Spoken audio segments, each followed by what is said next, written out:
bolos de 20 cc por kilo están bien indicados. Deben pasarse entre 30 a 60 minutos, exceptuando en pacientes que tengan hipernatremia. Ustedes no pueden saber al principio qué sodio tienen, porque a veces suelen demorar los resultados de unos electrolitos entre 1 a 2 horas. Entonces, pónganle los bolos que seguro no van a esperar 2 horas para rehidratar al paciente cuando está choqueado, está crítico, pues hay que hacer las cosas en el orden que toca.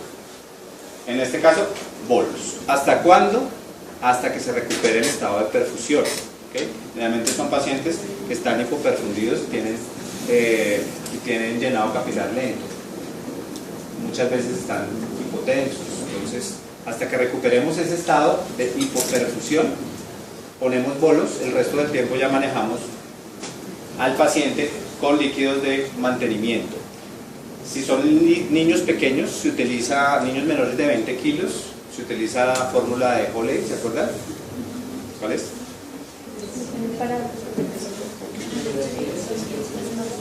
Menores de 10, 100 cc kilos. Sí. De 10 a 20, 1500 más 50. 1000 más 50 por cada kilo de 50 por cada kilo adicional. Y mayor de 20, 1500 más 20 por cada kilo, ¿cierto? Es importante que el grado de deshidratación con el que midan al paciente siempre lo manejen como si fueran niños pequeños, a pesar de ser pacientes mayores de 10 kilos. ¿A qué me refiero? Recuerden cómo se mide el grado de deshidratación de los pacientes. ¿Sí? 5, 10, 15, para deshidratación 1, 2 y 3, y para niños mayores de 10 kilos, 3, 6, 9. ¿Sí? Utilicen la regla del 5, 10, 15 para todos los pacientes cuando están en cetocidosis. O sea que si llega con una deshidratación grado 3, 15, deshidratación grado 2, 10 y deshidratación grado 1, 5, ¿okay? Sin importar la edad. Es mejor sobrepasar el estado de rehidratación. Como les digo, son niños previamente sanos, entre comillas, y van a tener un riñón lo suficientemente adecuado para generar manejo de los líquidos que se le están colocando de más. Para niños más grandecitos de 20 kilos, utilicen el mantenimiento de por superficie corporal, 1500 a 2000 por metro cuadrado día, y esta reposición debe calcularse desde el momento del ingreso para 48 horas. Lo que ustedes hagan en este primer momento es lo que van a seguir haciendo durante 2 días continuos. Obviamente que esto va a depender de la diuresis que tenga el paciente, de que continúe el estado de hidratación, que mejoremos la tolerancia a la vía oral, que el paciente deje de vomitar, que las pérdidas insensibles no hayan aumentado, que el paciente no esté con fiebre, bueno, una cantidad de variables, pero esto es dinámico, esto no es una guía de manejo y es una receta de cocina, es simplemente definir cómo debe manejarse un paciente en el momento agudo de llegar por la cetocidosis. Esto es dinámico. Segunda medida terapéutica y probablemente la más importante después de la hidratación, la insulina. Siempre y genera reversión del estado catabólico de proteólisis y lipólisis, claro que sí. Suprime la formación de cuerpos cetónicos y acetoácidos porque ya permite el ingreso de glucosa a la célula, inhibe la glucogenólisis y la gluconogénesis y estimula la captación celular de glucosa y su oxidación. Eso es obviamente la razón por la cual es importante la insulina, porque su déficit relativo o absoluto es la causa por la cual el paciente está enfermo.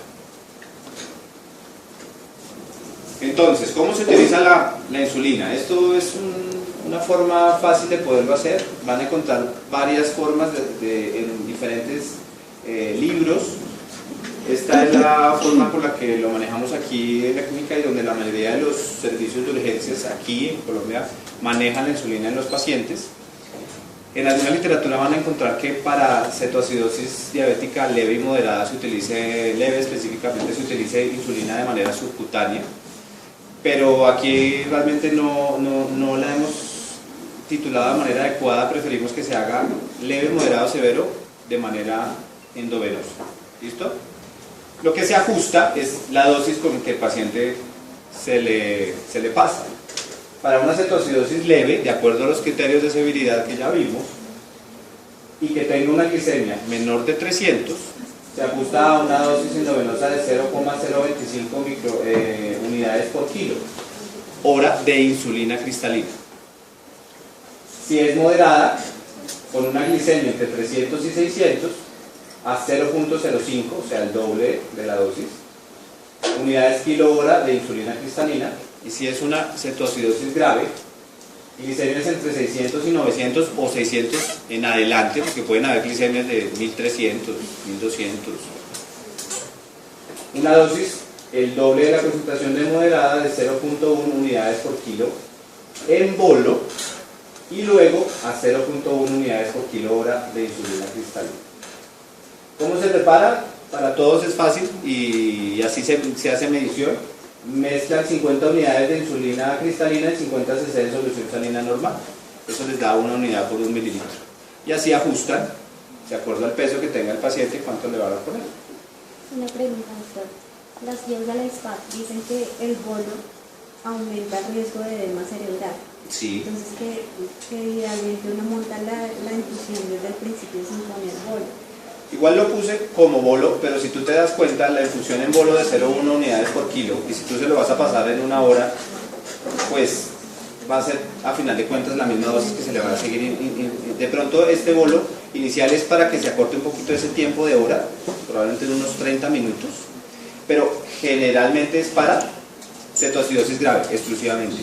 Bueno, el bolo no se utiliza ni para cetoacidosis moderada ni para cetoacidosis leve, pero es simplemente ajustar la dosis, el tiempo del bolo para que sean 30 minutos y de ahí para allá ya sea 0.1 unidades kilo hora. ¿Listo?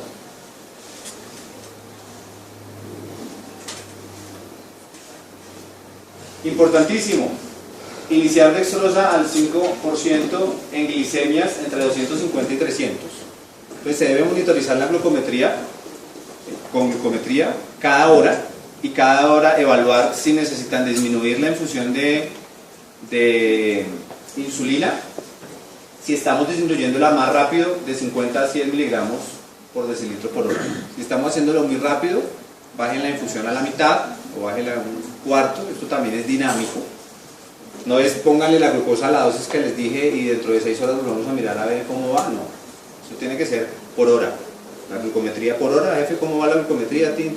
Bajó de 900 a 700, de 700 a 500, de 500, está muy rápida el descenso de la insulina, de la glucosa, perdón, por lo tanto ajustenla de acuerdo a ese valor, déjenlo a la mitad y así van viendo, hasta cuando llegue a un valor de 250 y 300. En ese momento le van a montar dextrosa al 5%. Muchos dicen, pero ¿cómo le van a montar dextrosa al 5% a un paciente que está diabético? O sea, no entiendo. Pues es que el paciente no deja de consumir glucosa. ¿Y la glucosa de dónde sale? Si no está comiendo, está vomitando y está deshidratado, está con un déficit relativo de glucosa porque la célula no era capaz de metabolizarlo porque no había insulina, pero la glucosa la sigue necesitando y ya tenemos insulina para metabolizarla, pues necesitamos introducírsela a través de líquidos endovenosos, porque el paciente hasta este momento todavía no va a poder comer. ¿Y cuál es la prevención además de este inicio de glucosa? Es más grave que haga una hipoglicemia a que el paciente esté hiperglicémico, porque la hipoglicemia sí lo mata. Y si ustedes no se dan cuenta, en 1 hora el paciente llega y está en glucometría de 20 y les convulsionó, el paciente pudo haber muerto ahí, porque no nos dimos cuenta que llegó hasta ese valor y no hicimos las medidas adecuadas. Entonces, ojo, porque la hipoglicemia sí mata a los pacientes. No deben suspender la infusión de insulina ¿hasta cuándo? Hasta no revertir el estado de acidosis, sino solo por control de glucometría. ¿Ok? No es que llegó a glucometría de 150, listo, jefe, quítele la insulina. No. Primero porque hay que hacer un switch cuando ya esté el paciente compensado para su tratamiento definitivo, porque el paciente, a final de cuentas, tiene una enfermedad crónica que apenas se está diagnosticando. Entonces es una enfermedad que va a necesitar insulina para toda su vida. Entonces hay que hacer el switch para insulinas subcutáneas en el momento en que esté compensado. ¿De qué depende esa compensación? De los exámenes que ustedes vayan haciendo.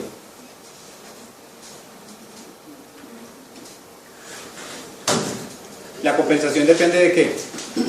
De que en orina ya no haya cuerpos cetónicos. El paciente ya está compensado en ese momento porque ya desapareció. Ácidos en gases arteriales, ya desapareció la acidosis, ya lo tenemos con un pH normal, un bicarbonato normal. Ya tenemos ausencia de cuerpos cetónicos en orina y es un paciente que lo tenemos compensado a la parte de glicemia. Con esos 3 mecanismos ya podemos pensar en la posibilidad de hacer un switch y eso puede tomar entre 24 y 48 horas en esa compensación, por eso no se debe suspender el goteo de insulina hasta que eso se logre. ¿Cuándo vamos a iniciar vía oral en este paciente? Cuando tengamos descenso de las cifras de glucometría o de glicemia, cuando ya esté hidratado, cuando tenga un adecuado estado de conciencia para poder comer, y no olvidar que al iniciar la vía oral deben disminuirse los líquidos endovenosos, porque a final de cuentas estamos tratando de disminuir la posibilidad de un edema cerebral también. Está un poquito cargada la filmina, lo mismo, para que le tomen una foto, porque todo lo que les he dicho está ahí. De cómo hidratar al paciente, la terapia que se debe utilizar, qué paraclínicos se deben tomar, cuándo y en qué dosis iniciar la infusión de insulina, cuándo quitarla y demás y demás y demás. No la voy a repetir porque es lo que les acabo de decir, pero como les digo, las traigo, no me gusta traer filminas cargadas, pero es porque yo sé que a veces una foto sirve más que 1000 palabras. ¿Listo? Bueno, entonces, ¿cómo hacemos la monitorización de pacientes? Los que les comenté. Una glicemia obviamente inicial, pero glucometría por hora. Si tiene un nivel de glucometría mayor de 500, obvio porque aparece high, no pueden saber el valor exacto, deben siempre confirmar con laboratorio con una glicemia central. Glucosuria, en el momento de hacer el diagnóstico y en cada micción, cada vez que el niño orine debe tomarse muestra de orina. Cetonuria, el parcial de orina debe tomarse por horario, también para glucosuria como para cetonuria. Electrolitos, inicial y luego cada 4 a 6 horas.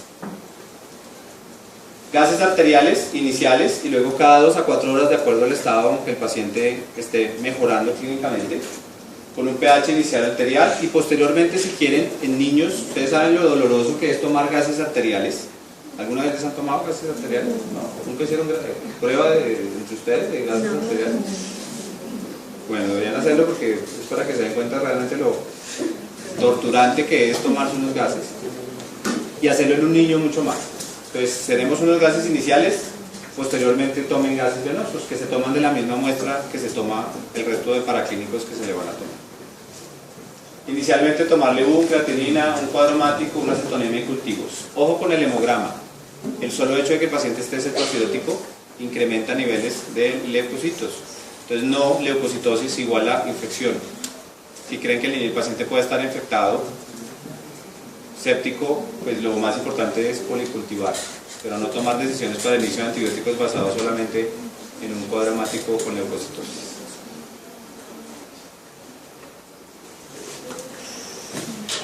Listo, entonces, las complicaciones más frecuentes, la hipoglicemia, que ya dijimos cómo la vamos a prevenir, la aspiración de contenido gástrico en caso que el paciente llegue en estado de shock con compromiso del estado de conciencia, una sobrecarga hídrica con insuficiencia cardíaca congestiva, puede pasar, pero en niños no es tan frecuente, por lo que digo, ellos tienen un sistema cardiovascular y urinario bastante satisfactorio, que es más inteligente que el médico que está atendiendo.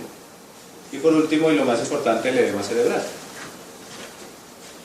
Entonces, frente al edema cerebral, ¿cuáles son los factores de riesgo para hacer edema cerebral? Jóvenes, entre más pequeño sea el paciente, más posibilidad de hacer un edema cerebral. Presentación inicial de una cetoacidosis diabética, paciente que debuta con cetoacidosis tiene mayor riesgo de hacer un edema cerebral. Una PCO2 bajas, cuando revisen gases arteriales, un BUN alto, tratamiento con bicarbonato. Fíjense que en este momento no hemos hablado absolutamente nada y no lo vayan a utilizar, ¿okay? El bicarbonato no está indicado en pacientes con cetoacidosis diabética y en general en pediatría en ningún paciente que está cetoacidótico o acidótico por cualquier otra causa que no sea por una diabetes, ¿okay? El bicarbonato inclusive aumenta la mortalidad de los pacientes en vez de mejorarla. Entonces, bicarbonato, nada que ver. No tiene tampoco lo que comentamos al respecto del lactato, ¿no? Es otro cuento. El lactato se convierte en la entrada del espacio intravascular a bicarbonato, y esa es la forma como se metaboliza como buffer, pero no le estamos poniendo bicarbonato.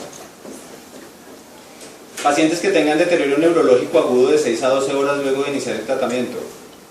Cuidado con estos pacientes porque no es que se esté descompensando su situación si usted la está manejando mal. El paciente está haciendo una edema cerebral y debe vigilarse para el tratamiento adecuado. Y cambios muy rápidos o súbitos de la osmolaridad lo que van a llevar a una isquemia cerebral. Importantísimo, el edema cerebral debe ser manejado en unidad de cuidado intensivo, no es para manejar en el servicio de urgencia.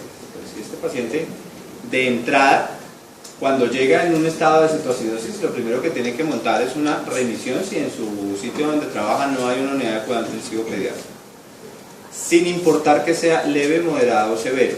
Evidentemente el moderado a severo debe ser manejado en unidad de cuidado intensivo. Una cetoacidosis leve probablemente en un servicio de urgencia se pueda compensar y se pueda manejar posteriormente en un piso, pero moderado o severo, o que piensen que puede estar haciendo un edema cerebral, unidad de cuidado intensivo. Medicamentos que deben colocar por posibilidad de edema cerebral: manitol, solución hipertónica, disminuir la velocidad de la infusión de líquidos que le habían colocado inicialmente, como habíamos hablado, para las 48 horas, ventilación mecánica si es necesario, evitar no hiperventilar al paciente, utilización de dexametasona y furosemida no están indicados, y obviamente si es posible la toma de una tomografía para buscar otras lesiones asociadas que no sea la complicación del edema cerebral, sino que el paciente de base tenga algo dentro del encéfalo que pueda estar generando la sintomatología por compresión e hipertensión endocraniana. Eso creo que es como lo más rápido, conciso y al grano. Creo que no me demoré sino 35 minutos exactamente. Bueno, ¿alguna duda, alguna pregunta? Yo siempre he tenido la duda, pues como va, como... ¿Hay que se durmió? Por atrás vi dos, muchachos con el celular en la mano. ¿Cómo vamos a tener un potasio corporal falsamente real aumentado, pero el intracelular está disminuido? Cuando uno empieza la infusión de insulina, eso como que propensa a que haya una hipocalemia. Sí. ¿Cuándo le monto la infusión de potasio? ¿Desde el principio que pongo la insulina o tengo que esperar el resultado del potasio pues corporal total para hacer la corrección y montar la infusión? Esa es una buena pregunta, creo que fue algo importante de la charla que de pronto me faltó, y es la parte de manejo electrolítico de los pacientes, y sí es algo clave, y hasta ahora que lo dices me acuerdo. Entonces el manejo del potasio en el paciente que ingresa, cuando un paciente está en acidosis, ustedes esperan que el potasio esté ¿cómo? ¿Bajo o alto? ¿Potasio sérico está? Está normal o alto. ¿Alto? Ok, el potasio está fuera de la célula en un estado de acidosis, ¿cierto? Entonces lo que dice Karen es que no hay un potasio real en el momento en que el paciente llega. Entonces, dependiendo del valor con el que está ese potasio inicial, es con el que ustedes toman la decisión si se inicia una infusión de potasio desde el principio. Entonces, si ustedes esperan que un paciente acidótico esté hipercalémico cuando llega y encuentran un potasio en 3.5, ¿qué esperan de este paciente? Está falsamente disminuido. Está ni siquiera disminuido. Uno dice, está normal, potasio en 3.5, no, está bien. Pues no está bien, porque se espera que este paciente esté hipercalémico. Entonces un potasio de 3.5 se espera que se inicie la infusión, ¿okay? O sea, la normalidad de un paciente que no está acidótico es un potasio entre 3.5 y 5. ¿Listo? Esa es la normalidad de un potasio sérico, entre 3.5 a 5. Si está en ese rango, debe iniciarse infusión de potasio desde el ingreso. Si tiene más de 5, no hay que utilizar nada ni hacer nada, pero tampoco se le inicia potasio para ese momento, hasta no ver con la monitorización que se está haciendo en la parte electrolítica que el potasio vaya disminuyendo en la medida que la insulina va disminuyendo también el valor de glucosa. ¿Ok? Entonces, desde el inicio, entre 3, 5 y 5, iníciale infusión. ¿Y la infusión se la monto con los requerimientos diarios de potasio? Con los requerimientos básicos, como si fueran basales. ¿Cuánto es el requerimiento de potasio? De 1 a 2 miliequivalentes, un kilo día. Entonces esa es la misma infusión que deben iniciar. Solo si está con un potasio normal en el momento del ingreso. Si están con el potasio mayor de 5, que es lo que se espera que se normalice y si en algún momento llega a bajarse porque ya se normalizó la acidosis y el paciente está con menos de 3.5, en este caso ya se empieza a